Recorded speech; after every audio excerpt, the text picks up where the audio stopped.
Welcome to the debate. Our discussion today stems from source material that makes a really profound claim that China's sustained unity and its national strength are fundamentally rooted in its codified laws, in its formal legal structure.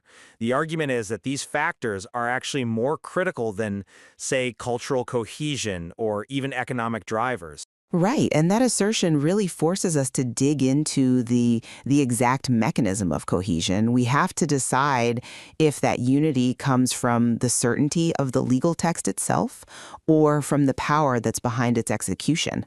Exactly. So what we're debating is whether China's unity is fundamentally secured by the structure of its legal code, the Constitution, specific laws, that whole framework, or whether that legal system is in practice really just an instrument for an overriding central political authority, and authority that derives its power from the unitary system itself. And that distinction is, I think, everything. I'm going to argue that the foundational driver here is that highly concentrated central authority and the structural hierarchy of the unitary system.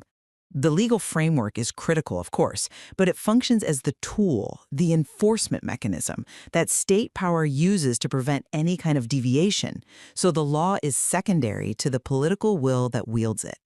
I see why you'd emphasize that chain of command, but I would argue that that chain of command is itself defined by law. My position is that the explicit legal framework, starting with the Constitution, provides the essential scaffolding. It's this framework that creates the stability, that defines the limits of authority, and establishes the clear legal mandate for cohesion. The law actually defines the very structure you're giving primacy to. Well, let's explore that. How does that legal scaffolding provide stability on its own, separate from the political power? Well, China's legal framework offers the essential foundation for it. The Constitution is the supreme authority, right? It establishes the state as a single, indivisible entity. Its provisions clearly prohibit any form of secession or division, no matter the motivation, regional, ethnic, you name it. And this isn't just a political statement, it's the ultimate legal mandate that informs everything else. And on top of that, the legal structure ensures predictability through its hierarchy. This constitutional supremacy means that while regional autonomy might be permitted in some administrative matters, it can never undermine the fundamental national interest or the central government's authority. This framework provides the legal clarity that allows for rapid development and prevents those big internal conflicts because the rules are all defined and enforced by the legal system itself. This legal centralism is the key to stability. I see it a bit differently. I mean, I agree the laws are there and they look powerful on paper, but I think their function is to codify and enforce a political reality, the absolute power of the central authority. The true source of cohesion isn't some abstract legal text, but the unitary system structure itself, which is inherently political. The source material confirms this. It says the central authority holds the highest power to make laws for the whole country. In a true unitary system, that means provinces just don't have any real legislative independence. They just have delegated authority. And it's this denial of local autonomy through a structural, centralized hierarchy that guarantees unity, not the written law. The written law is just a reflection of that pre-existing power imbalance. So the laws in this context are instruments of political control. I mean, look at the national security laws. Their function is explicitly to stop foreign influence, protests that turn violent, or any movement that threatens unity. This shows the legal apparatus is just engineered for swift, forceful suppression of political challenges.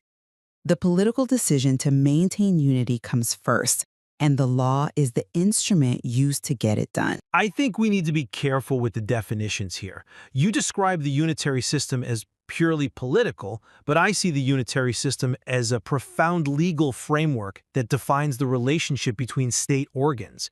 It removes regulatory conflict and ensures all provinces operate under the same national rules. This standardization is achieved through law, and it's that uniformity that keeps the country so tightly connected. Mm-hmm. The legal framework sets the rules. A higher national law always supersedes a lower regional rule. I mean, that's a foundational legal principle that prevents fragmentation. So when the center legislates on something like national economic policy, the entire country is legally bound, creating the predictability that everyone relies on. That predictability, mandated by law, is the definition of stability. So the structure is legally mandated, which means the law is primary. That's an interesting way to put it, though. I would frame it differently. That predictability is achieved through enforcing a political hierarchy, not through some independent legal doctrine. I mean, if the system's strength was really just in the legal text, we'd expect some level of judicial independence to mediate conflicts. But instead, what we see is the central authority holding all the cards, ultimate judicial review, supreme legislative power. So when the central government has the highest power, the law itself just becomes a reflection of political need. The central authority can unilaterally decide what counts as a threat to unity and then instantly create a law to deal with it. This means the political authority is the engine. It's the source of the command, and the law is just the transmission mechanism. The political control defines the relationship. The legal code just writes it down and executes it. But the sheer existence and the specific targeting of these anti-division laws speak to the primacy of the legal framework as a preventative measure.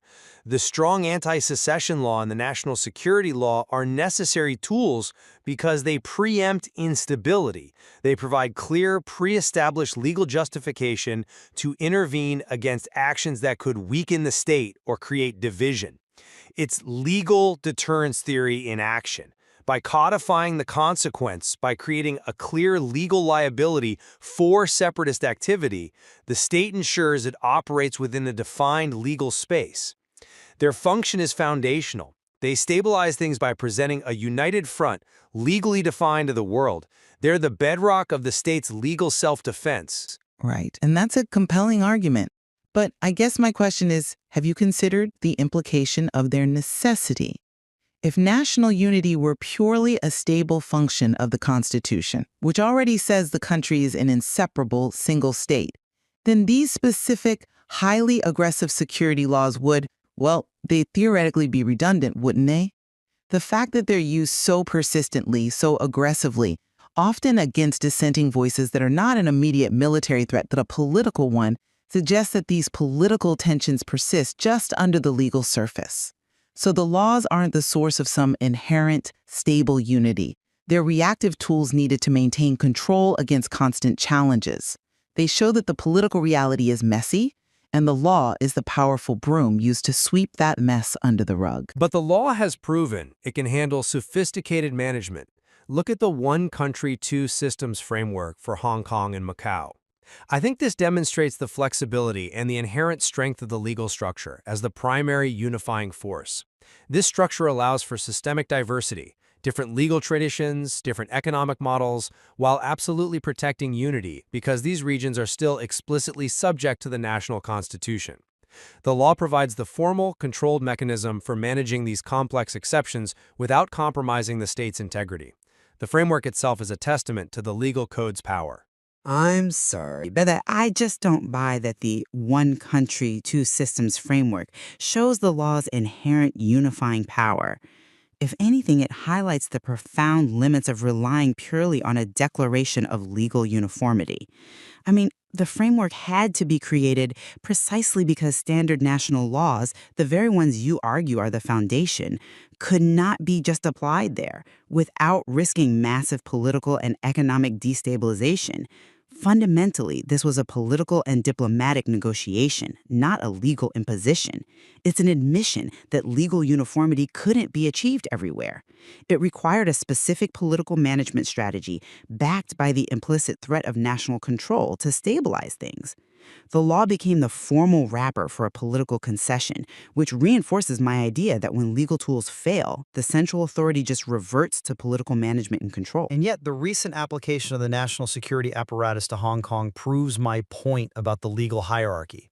When it really came down to it, the highest level of national law asserted its supremacy over the regional system. This wasn't just a sudden political move, it was the execution of a dormant but legally established constitutional power.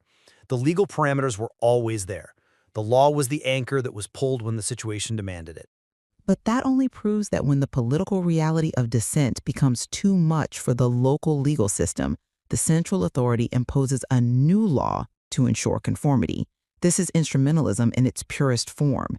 It's the highest political body creating a tool, a law, to solve a management crisis. It highlights the discretionary power of the center to just redefine legal boundaries whenever those boundaries get in the way of political control. We seem to have reached a point where we agree that the legal structure is absolutely indispensable. The real disagreement is on the hierarchy of causality.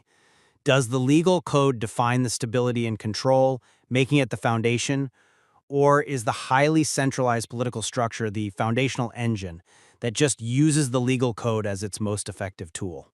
Exactly. For me, the source material just compels us to see the primacy of the unitary political system. The foundation of unity isn't the text of the Constitution, but the concentrated political will that wields that text and creates laws like the Anti-Secession Act to enforce conformity.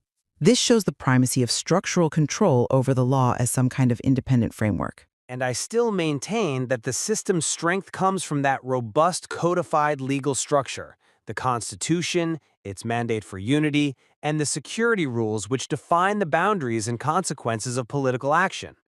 The law creates the conditions for state action, provides the uniform language of governance, and defines the very stability that allows for national cohesion. Well, our discussion really illuminates how these legal mechanisms can be seen in two ways: as the necessary framework for stability and as the indispensable enforcement tool of a powerful central authority. Both elements are there, but how we rank them determines our whole understanding of Chinese state cohesion. Right, and understanding that dynamic interplay, the codification of structural power versus the power of the code itself, is absolutely crucial for any real analysis of China's enduring stability and its model of governance.